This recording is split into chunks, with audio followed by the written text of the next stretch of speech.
I want to encourage you as you settle down in your respective ministries, make it your business to go to the field and inspect the work that your officials are doing or whatever is being done in your ministry.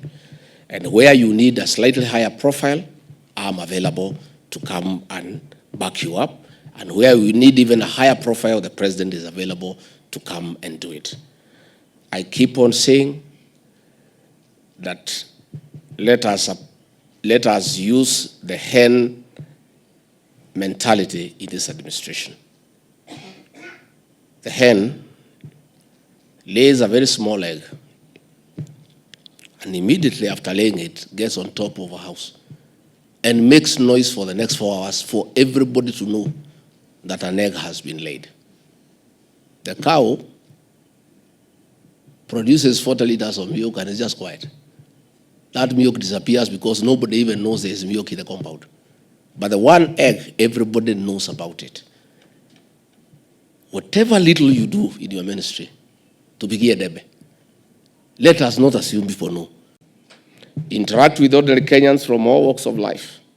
The feedback you can receive from the watchman, farmer, or the Uber driver can be 1,000,000 times better than reports and briefings of officials in your ministry, because it is honest, unfiltered, and based on lived experience and not just observation. Loyalty to the head of state and government is non-negotiable. You are now soldiers in the army that has only one general. You are now also bound by the principle of collective responsibility, and no matter your personal views on a matter, once it is directed by the president or resolved by cabinet, your duty is to jealously, fiercely, and firmly defend it. I'm sorry you no longer have personal views or observations. Your words are policy pronouncements.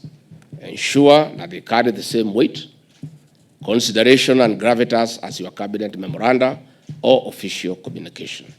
I'm informed that you have engaged in candid discussions and some self-assessment and reflection.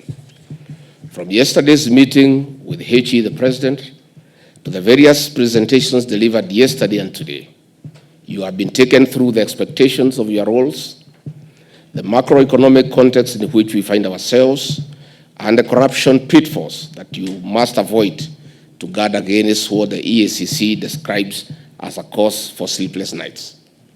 I also note the guidance provided on the national security posture in which we must operate, the contours of safeguarding our national interests, the machinery of state, the mechanics of parliamentary engagement, and the tenets of effective communication and branding. Of greatest importance is the need to work cohesively in a whole-of-government approach. Colleagues, ladies and gentlemen, Kenyans express themselves loudly and clearly. They want a government that is responsive, accountable, and transparent. They want leaders, not rulers, servants, not masters, and they expect humility and sacrifice. The youth in particular are the game changer. Our country, though 63 years old, has a median age of about 19.8 years. This youthfulness presents immense opportunities to harness their energy, passion, and creativity, but it also comes with heightened pressures and greater expectations. The great task of our season in leadership is to initiate an industrial, agricultural, and digital age revolution that will create millions more jobs and self-employment opportunities for Kenyans, but particularly the youth. We are expected to do so with transparency, accountability, and integrity. The temptation will be to think that this can be achieved quickly and easily, but the reality is that this is a momentous task. Our key task as HE, the president's soldiers, is to translate his political intent into policy programs.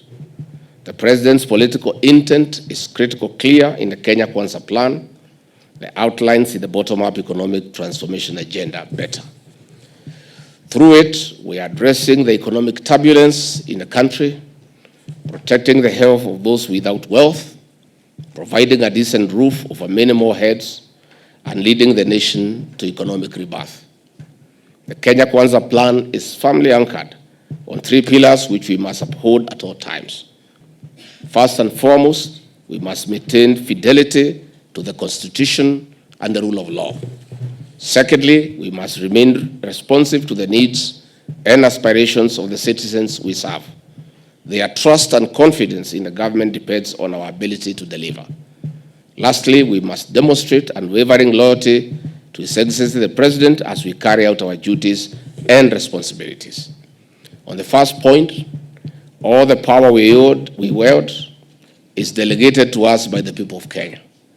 We are oath and honor bound to only exercise that power in strict conformity with the Constitution and to use that power for the enduring benefit of the people of Kenya. On the second point, we must be open and accessible leaders who listen, learn, and lead not just by words, but by example. Don't lock yourself up in your office. Move around and find out what is really going on. Have an open door policy that encourages full and frank input from those who serve under you. Encourage diverse opinions, welcome different ideas. Great leaders forge great teams, and your ability to deliver will be defined by how well you craft a vibrant and cohesive team. I'm sorry you no longer have personal views or observations. Your words are policy pronouncements. Ensure that they carry the same weight, consideration, and gravitas as your cabinet memoranda or official communication. But loyalty also means faith, and I took the one less traveled by, and that has made all the difference. I hope your commitment to this great republic will be worthy along the path less traveled.